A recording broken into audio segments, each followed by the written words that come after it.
आज हम लोग सर आर्थिक नियोजन का आज तीसरा लेक्चर है। हम लोग आज का क्लास शुरू करने के पहले थोड़ा सा रिवीजन कर लें। हम लोग जो आर्थिक नियोजन पर जो 2 क्लास हुआ है उसी पर आधारित कुछ प्रश्न हम आप लोगों से पूछते हैं। उसके बाद फिर हम लोग आज अपने क्लास में हैं। आप लोगों को बताना है सर कि सबसे पहले बैंकों का नेशनलाइजेशन किस वर्ष हुआ था? 1969 में। अब प्रश्न है कि 1969 में जो बैंकों का नेशनलाइजेशन हुआ वह कौन सी पंचवर्षीय योजना की अवधि था? उसमें कौन सी पंचवर्षीय योजना चल रहा था? उस समय चौथी पंचवर्षीय योजना चल रहा था। ठीक है, चौथी पंचवर्षीय योजना के समय में 14 बड़े बैंकों का नेशनलाइजेशन हुआ। आपको ये बताना है कि नेशनलाइजेशन का श्रेय किसे दिया जाता है, किन्हें दिया जाता है? इंदिरा गांधी को दिया जाता है। अच्छा बताइए, लीड बैंक योजना जो शुरू हुआ था, ये लीड बैंक योजना कब शुरू हुआ था? 1969 में।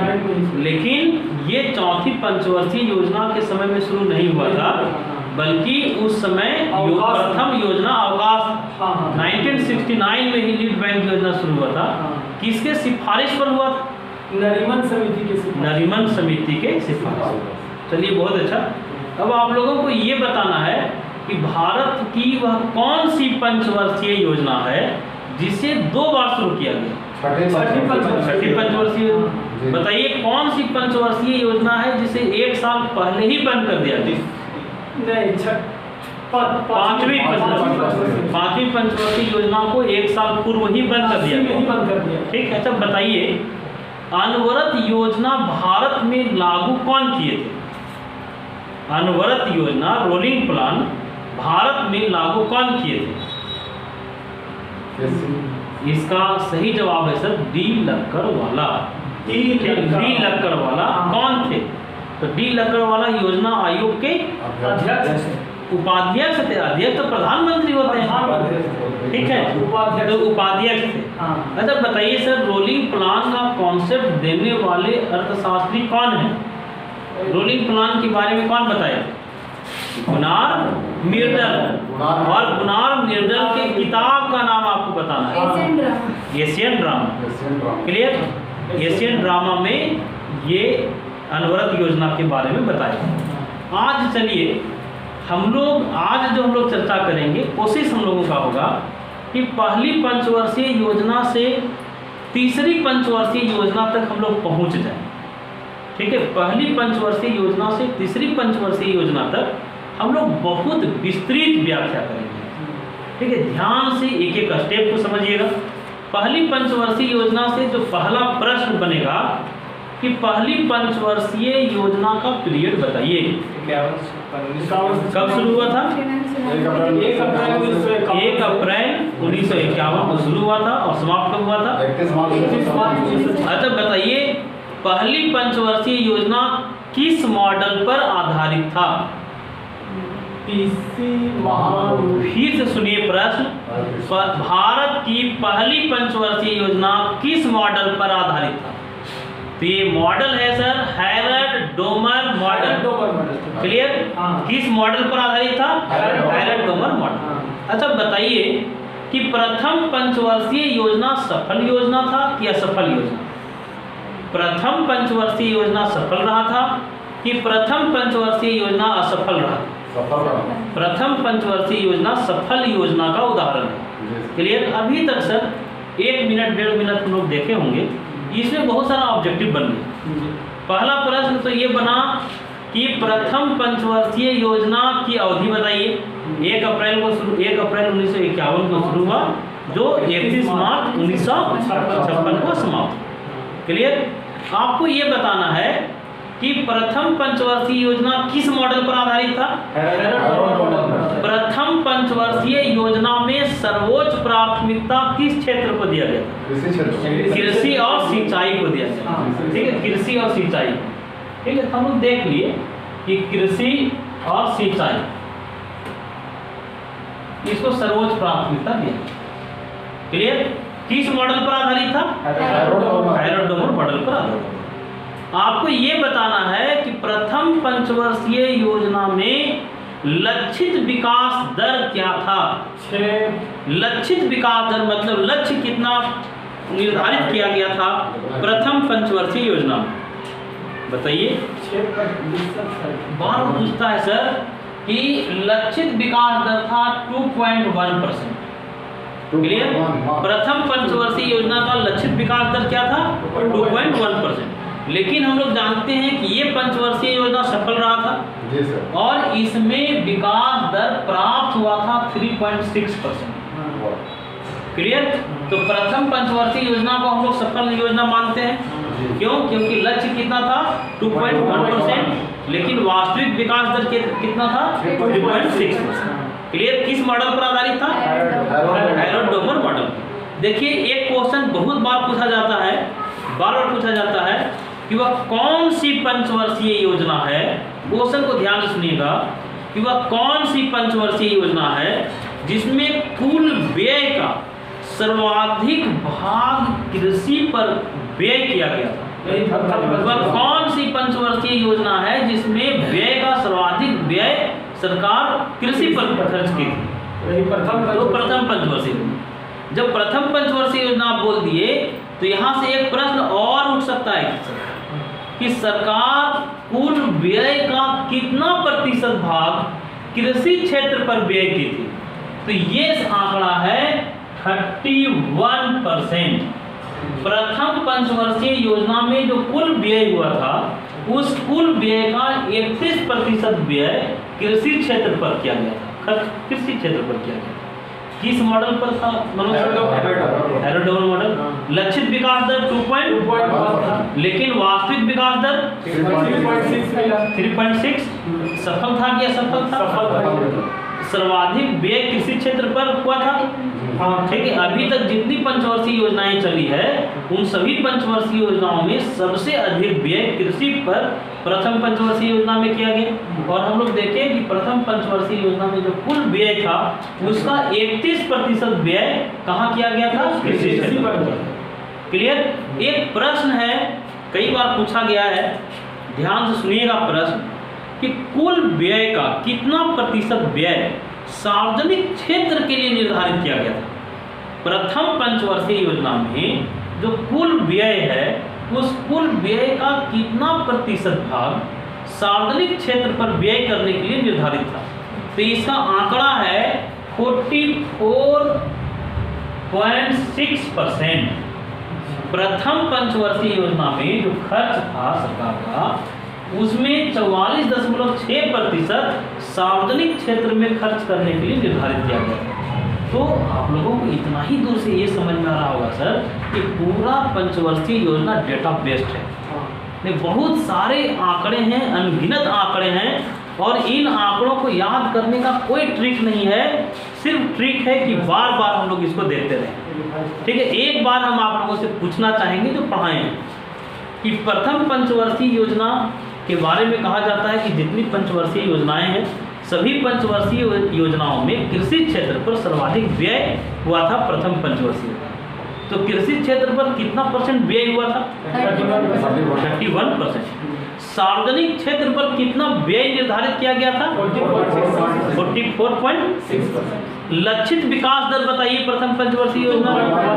वास्तविक विकास दर बताइए 3. अच्छा, प्रथम पंचवर्षीय योजना की कुछ उपलब्धियां आपको गिनाना है। प्रथम पंचवर्षीय योजना की प्रमुख उपलब्धि क्या है?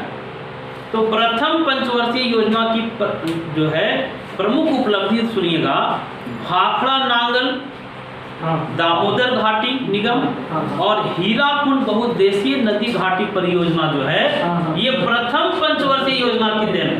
क्लियर? कौन कौन सी परियोजनाएं सर? भाखड़ा नांगल, हीराकुंड और डीपीसी। ये तीनों बहुउद्देशीय नदी घाटी परियोजनाएं प्रथम पंचवर्षीय योजना में ही शुरू हुआ। क्लियर? एकदम समझ में आता है। एक सवाल है आप लोगों से पूछ रहे हैं, ध्यान से सुनिएगा। प्रश्न है, सामुदायिक विकास कार्यक्रम भी प्रथम पंचवर्षीय योजना के टाइम में ही चला था। तो आपको बताना है कि सामुदायिक विकास कार्यक्रम कब शुरू किया गया था। सामुदायिक विकास कार्यक्रम प्रथम पंचवर्षीय योजना के टाइम में ही शुरू हुआ और इसकी एग्जैक्ट तारीख है 2 अक्टूबर 1952। क्लियर, 2 अक्टूबर 1952 को सामुदायिक विकास कार्यक्रम शुरू हुआ। एक प्रश्न बार बार पूछा जाता रहा है कि सामुदायिक विकास कार्यक्रम जो भारत में शुरू हुआ वह किस देश के सहयोग से शुरू हुआ, तो इसका सही जवाब है अमेरिका के सहयोग से शुरू हुआ। क्लियर, भारत में सामुदायिक विकास कार्यक्रम किस पंचवर्षीय योजना के दौरान शुरू हुआ? सामुदायिक विकास कार्यक्रम कब शुरू हुआ? 2 अक्टूबर 1952। 2 अक्टूबर 1952 को। सामुदायिक विकास कार्यक्रम किस देश के सहयोग से शुरू हुआ? अमेरिका के सहयोग से। क्लियर, प्रथम पंचवर्षीय योजना की 3 बड़ी उपलब्धियां बताइए। और डीवीसी, ये बहुउद्देशीय नदी घाटी परियोजनाएं प्रथम पंचवर्षीय योजना के कार्यकाल में ही शुरू। क्लियर, बहुउद्देशीय नदी घाटी परियोजना का मतलब है कि उसका बहुत सारा उद्देश्य था। उसका सिंचाई भी उद्देश्य था, उसका पर्यटन भी उद्देश्य था, बिजली उत्पादन भी था। ठीक है, बहुउद्देशीय नाम ही है उसका। तो सर हम लोग प्रथम पंचवर्षीय योजना से जो ऑब्जेक्टिव हो सकता था उसको हम लोग देख लिए। आपको बताना है सामुदायिक विकास कार्यक्रम कब शुरू हुआ? 2 अक्टूबर 1952। किस देश के सहयोग से शुरू हुआ? अमेरिका के सहयोग। अब चलिए हम लोग दूसरी पंचवर्षीय योजना पर कुछ चर्चा कर रहे हैं। पहली पंचवर्षीय योजना हम लोग देख लिए, दूसरी पंचवर्षीय योजना कब शुरू हुई? 1956 से 1 अप्रैल 1956 से। ठीक है, 1 अप्रैल 1956 को शुरू हुआ होगा। 31 मार्च 1961 31 मार्च 1961 को समाप्त। क्लियर है? दूसरी पंचवर्षीय योजना के संदर्भ में हम लोग जानते हैं कि सर्वोच्च प्राथमिकता उद्योग को दिया गया था। ठीक है, भारी उद्योगों को दिया गया था, औद्योगिक क्षेत्र को दिया गया था। हम लोग सर दूसरी पंचवर्षीय योजना के संदर्भ में ये बात भी जानते हैं कि भारत की दूसरी इंडस्ट्रियल पॉलिसी 1956 में प्रस्तुत किया गया था, या 1956 में भारत की दूसरी इंडस्ट्रियल पॉलिसी भी बन गई। और भारत की दूसरी इंडस्ट्रियल पॉलिसी के बारे में ये जान लीजिए कि दूसरी इंडस्ट्रियल पॉलिसी को देश के उस समय के तत्कालीन प्रधानमंत्री पंडित जवाहरलाल नेहरू स्वयं प्रस्तुत किए थे। दूसरी इंडस्ट्रियल पॉलिसी स्वयं पंडित जवाहरलाल नेहरू के द्वारा प्रस्तुत किया गया। ठीक है, और जब दूसरी इंडस्ट्रियल पॉलिसी पंडित नेहरू संसद में प्रस्तुत कर रहे थे तो इंडस्ट्रियल पॉलिसी प्रस्तुत करने के दौरान पंडित नेहरू ने भारतीय संसद को संबोधित करते हुए कहा था कि आधुनिक भारत का मंदिर और मस्जिद बड़े उद्योग हैं, आधारभूत उद्योग हैं। आधारभूत उद्योगों के संदर्भ में पंडित जवाहरलाल नेहरू का स्टेटमेंट था कि आधुनिक भारत का मंदिर और मस्जिद कौन है, तो भारी उद्योग है या आधारभूत उद्योग है। ठीक है, तो 1956 में भारत की दूसरी इंडस्ट्रियल पॉलिसी भी बनी थी और दूसरी इंडस्ट्रियल पॉलिसी के अकॉर्डिंग जो भारत की दूसरी पंचवर्षीय योजना था उसको कार्य रूप भी देना था। क्लियर? दूसरी औद्योगिक नीति कौन प्रस्तुत किए थे सर? पहली इंडस्ट्रियल पॉलिसी कौन प्रस्तुत किए थे? पहली इंडस्ट्रियल पॉलिसी कब बना था? 1948 में। भारत की प्रथम औद्योगिक नीति कब बनी थी? कितना बार इंडस्ट्रियल पॉलिसी बना है? पहला कब? दूसरा कब? 56, तीसरा 77, चौथा 80, पांचवा 90, छठा 91। क्लियर? 6 बार इंडस्ट्रियल पॉलिसी बना। हम आप लोगों से ये पूछना चाह रहे थे कि 1948 की इंडस्ट्रियल पॉलिसी कौन प्रस्तुत किए थे? तो भारत के प्रथम उद्योग मंत्री थे श्यामा प्रसाद मुखर्जी। क्लियर? देखिए पंडित नेहरू में बहुत बड़ा मेरिट था कि अपने परस्पर विरोधी विचारधारा के लोगों को भी सम्मान देते थे। ठीक है, श्यामा प्रसाद मुखर्जी के बारे में आप लोग जान रहे हैं कि बाद में जनसंघ के संस्थापक बने। तो वैचारिक विरोध था पंडित नेहरू का श्यामा प्रसाद से, लेकिन इसके बाद भी उद्योग मंत्री थे श्यामा प्रसाद मुखर्जी और 1948 की इंडस्ट्रियल पॉलिसी श्यामा प्रसाद मुखर्जी ने प्रस्तुत की। क्लियर? बताइए 1956 का इंडस्ट्रियल पॉलिसी कौन प्रस्तुत किया और 77 का इंडस्ट्रियल इंडस्ट्रियल पॉलिसी आपको बताना है। 77 का इंडस्ट्रियल पॉलिसी जॉर्ज फर्नांडिस ने प्रस्तुत किया था। जॉर्ज फर्नांडिस उद्योग मंत्री थे, बहुत भूलते हैं सर। जनता सरकार मोरारजी देसाई प्रधानमंत्री बने थे, गैर कांग्रेसी प्रधानमंत्री थे। तो खैर हम लोग अभी तक जो समझे कि दूसरी औद्योगिक नीति में सर्वोच्च प्राथमिकता किसे दिया गया था? उद्योगों को। दूसरी इंडस्ट्रियल पॉलिसी किस मॉडल पर आधारित था? दूसरा इंडस्ट्रियल पॉलिसी किस मॉडल पर आधारित था? Mahalanobis model, Nehru Mahalanobis model. Clear? पहली इंडस्ट्रियल पॉलिसी सर, तो दूसरी industrial policy Nehru Mahalanobis model भी कह सकते हैं उसको। ठीक है, नेहरू महालनोबिस मॉडल पर आधारित था। कौन सी इंडस्ट्रियल पॉलिसी? देखिए कहा जाता है सर कि रियल में भारत में योजना की शुरुआत दूसरी पंचवर्षीय योजना से ही हुआ, और आधुनिक भारत में आजादी के बाद योजनाओं की रूपरेखा बनाने में महालनोबिस का बड़ा नाम है। महालनोबिस के बारे में हम लोग पहले भी चर्चा किए थे कि इनका एक जर्नल है, आपको बताना है महालनोबिस ने कौन सा जर्नल शुरू किया? सांख्य। हम लोग देखें महालनोबिस के जर्नल का नाम क्या था? सांख्य। क्लियर? तो दूसरा इंडस्ट्रियल पॉलिसी किस मॉडल पर था? पीसी महालनोबिस मॉडल या नेहरू महालनोबिस मॉडल। क्लियर? दूसरा इंडस्ट्रियल पॉलिसी में सर्वोच्च प्राथमिकता किसको दिया गया था? उद्योगों को दिया गया था, भारी उद्योगों को दिया गया था। दूसरा इंडस्ट्रियल पॉलिसी सफल था कि असफल? दूसरा इंडस्ट्रियल पॉलिसी असफल पंचवर्षीय योजना है। इंडस्ट्रियल पॉलिसी नहीं सर, पंचवर्षीय योजना। दूसरी पंचवर्षीय योजना सफल योजना थी कि असफल योजना? तो असफल योजना थी। क्लियर? पहली योजना सफल थी कि असफल? सफल थी। दूसरी इंडस्ट्रियल पॉलिसी से एक प्रश्न हम आप लोगों से पूछना चाहते हैं कि दूसरी इंडस्ट्रियल पॉलिसी में लक्षित विकास दर कितना था? तो जान लीजिए 4.5% लक्षित विकास दर था, लेकिन प्राप्त हुआ था सर 4.2%। इसलिए हम लोग कह सकते हैं कि लक्ष्य से बहुत पीछे नहीं था, ठीक है, लेकिन ये असफल योजना है। लक्षित विकास दर कितना था सर? 4.5, लेकिन वास्तविक विकास दर जो प्राप्त हुआ था कितना था? 4. क्लियर? अच्छा ये बताइएगा, प्रश्न है कि भारत की दूसरी औद्योगिक नीति कब बनी? 1956। किसने प्रस्तुत किया? पंडित नेहरू स्वयं प्रस्तुत किए थे। बताइएगा दूसरी इंडस्ट्रियल पॉलिसी की कुछ उपलब्धियां। दूसरी इंडस्ट्रियल पॉलिसी में आप बताइए, राउरकेला कहाँ है? उड़ीसा में, ठीक है। भिलाई छत्तीसगढ़ में है, और दुर्गापुर पश्चिम बंगाल में है। इस्पात संयंत्रों की स्थापना हुआ था। कहाँ? दुर्गापुर, भिलाई, राउरकेला। क्लियर? 3 इस्पात संयंत्रों की स्थापना हुआ सर, और इसके साथ ही इंटीग्रल कोच फैक्ट्री की स्थापना हुई, चितरंजन लोकोमोटिव्स की स्थापना हुआ। क्लियर?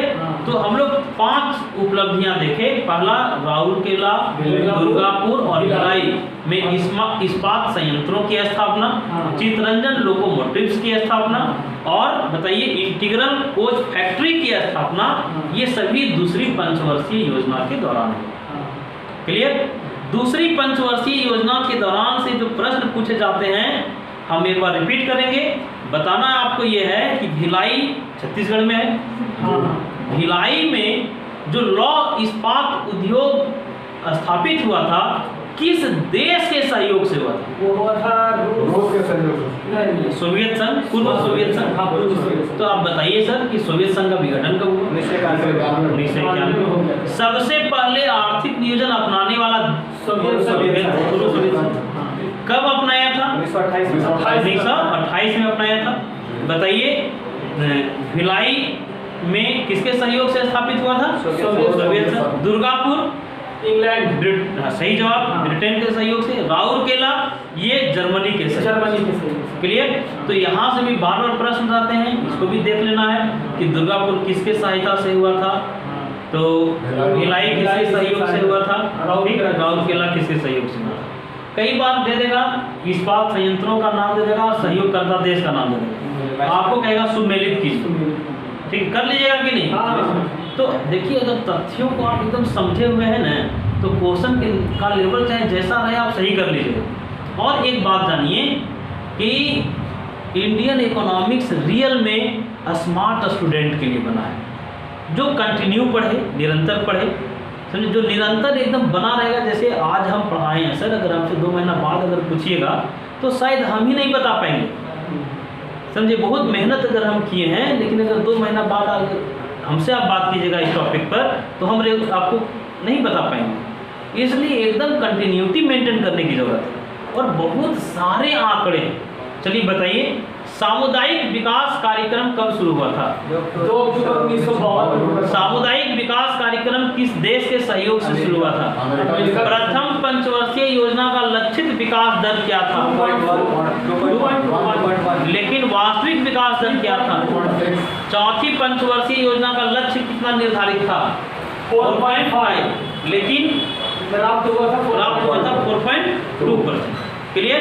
अच्छा, आपको बताना है कि जो दूसरी पंचवर्षीय योजना है, इसमें प्रति व्यक्ति आय में कितना % वृद्धि हुआ था?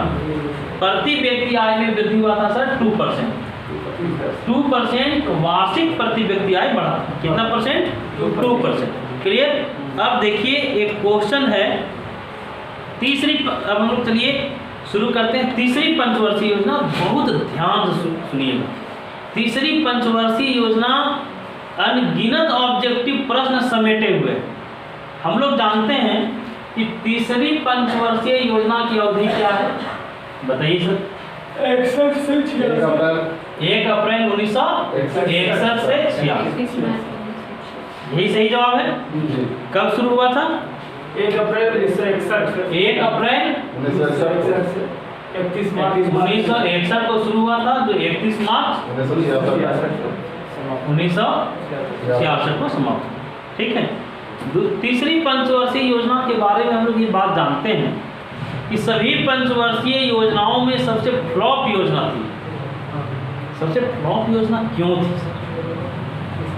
सही पूछिए तो 61 से 1961 से 66 के बीच में भारतीय अर्थव्यवस्था कई समस्याओं का सामना की थी।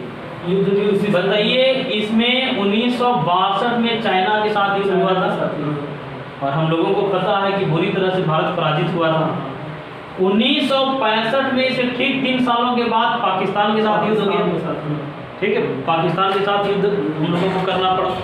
और बताइए, इसी पीरियड में भारत में भीषण सूखा पड़ा। ठीक है, वो अवधि क्या थी? सूखा पड़ने वाला जो अवधि था वो आपको बताना है सर।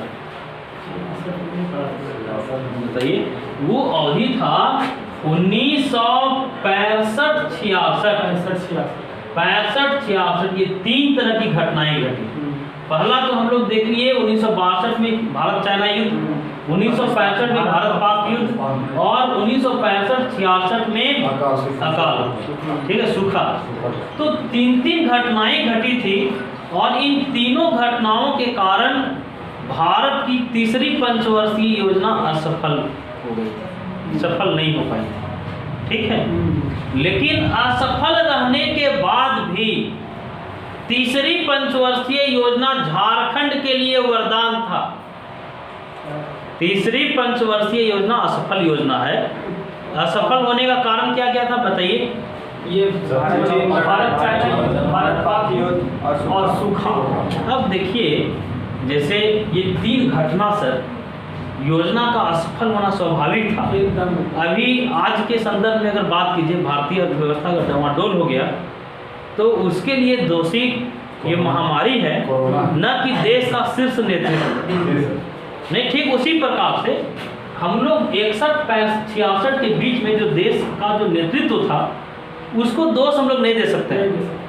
नहीं, ये 3 घटनाएं, पहला 62 में युद्ध, 65 में भी युद्ध और 65-66 में सूखा, अकाल। ठीक है, तो हम लोग चर्चा कर रही है कि तीसरी पंचवर्षीय योजना असफल था, लेकिन असफल रहने के बाद भी यह योजना झारखंड के लिए वरदान था। क्यों? 1964 में सर 1964 ईस्वी में 1964 में बोकारो में, ठीक है, 1964 में बोकारो में Bokaro iron and steel industry की स्थापना हुई थी। क्लियर? ये पंचवर्षीय योजना असफल था, लेकिन झारखंड के लिए वरदान क्यों था? क्योंकि 1964 में बोकारो में रसिया के सहयोग से, रूस के सहयोग से स्थापित हुआ था Bokaro iron and steel industry. Clear? नहीं सर, ठीक है, ये समझ में आया। इसको झारखंड के लिए वरदान क्यों कहा जाता है? क्योंकि 1964 में किसके सहयोग से? रूस के सहयोग। किसका स्थापना हुआ? क्लियर? अब देखिए यहाँ से जो प्रश्न है सर, एक बार ध्यान से सुनिएगा कि तीसरी पंचवर्षीय योजना किस मॉडल पर आधारित था। प्रश्न पूछा जाता है कि तीसरी पंचवर्षीय योजना किस मॉडल पर आधारित था? बताइए, मॉडल क्या था? जे सैंडी, सुखमय चक्रवर्ती और महालनोबिस मॉडल पर आधारित था।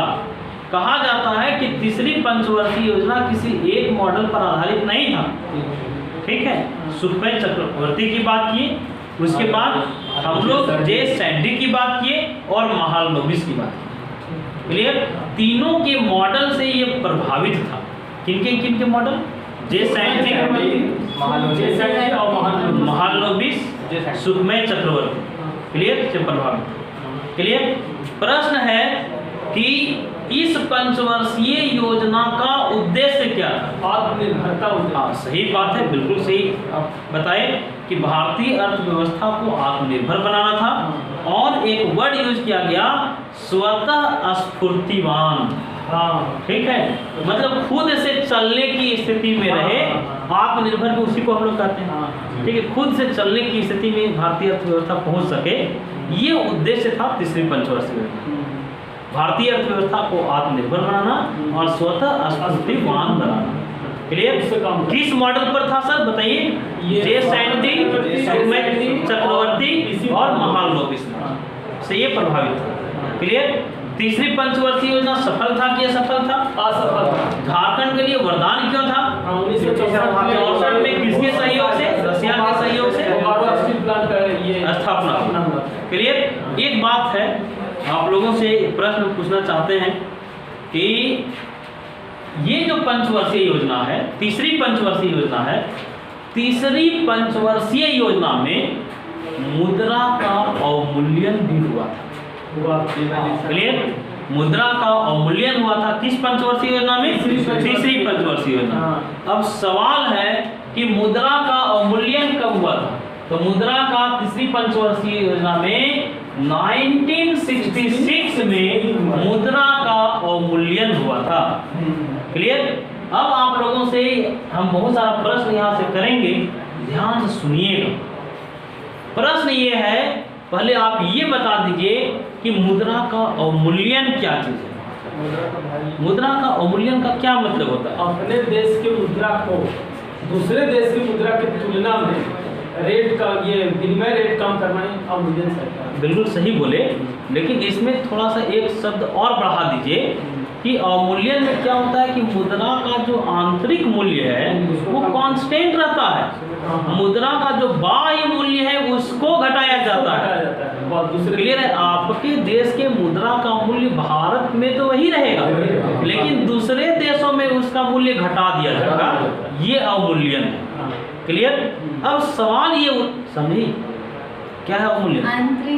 मुद्रा का जो देश के अंदर जो वैल्यू है उसमें कोई छेड़छाड़ नहीं होगा, देश के अंदर मुद्रा का मूल्य वही रह जाएगा, लेकिन विदेशों में उसका मूल्य क्या हो जाएगा?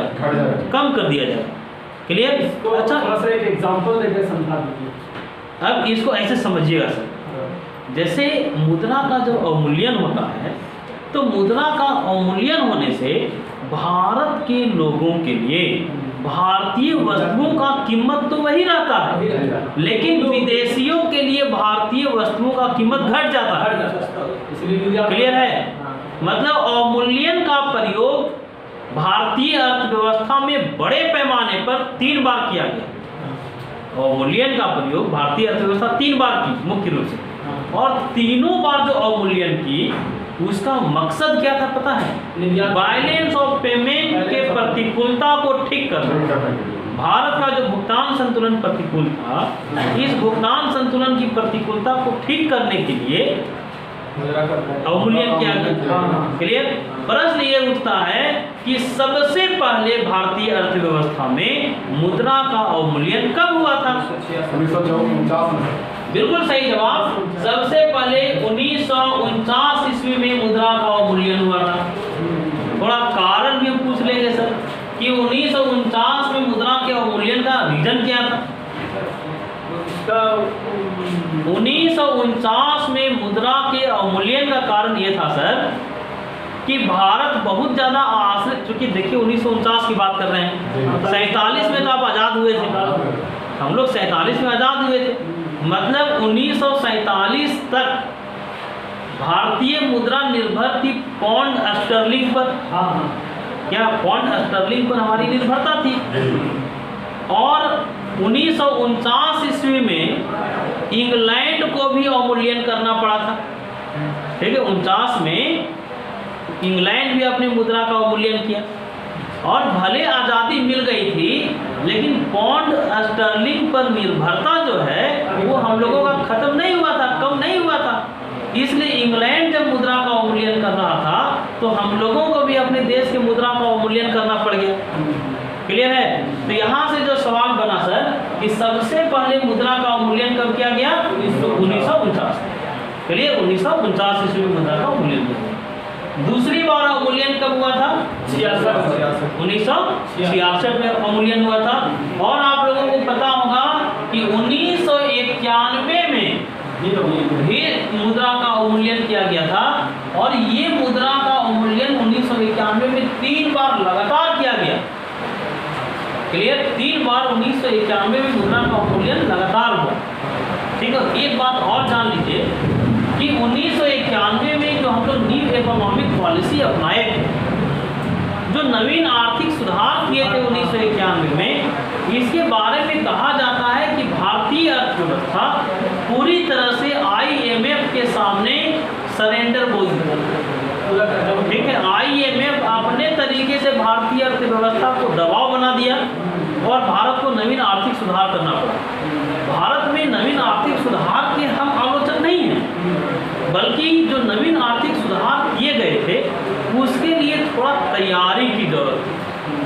ठीक है, तो पहले सिस्टमैटिक तरीके से भारतीय अर्थव्यवस्था का मन बना लेना था, भारतीय अर्थव्यवस्था में वो तैयारी कर लेना था, उसके बाद न्यू इकोनॉमिक पॉलिसी अपनाना था। ठीक है, और देखिए मनमोहन सिंह को जो आप लोग पढ़िएगा ना, तो मनमोहन सिंह ही उदारीकरण के सूत्रधार थे। ठीक है, और मनमोहन सिंह के ही टाइम में नवीन आर्थिक सुधार हुआ। ठीक है,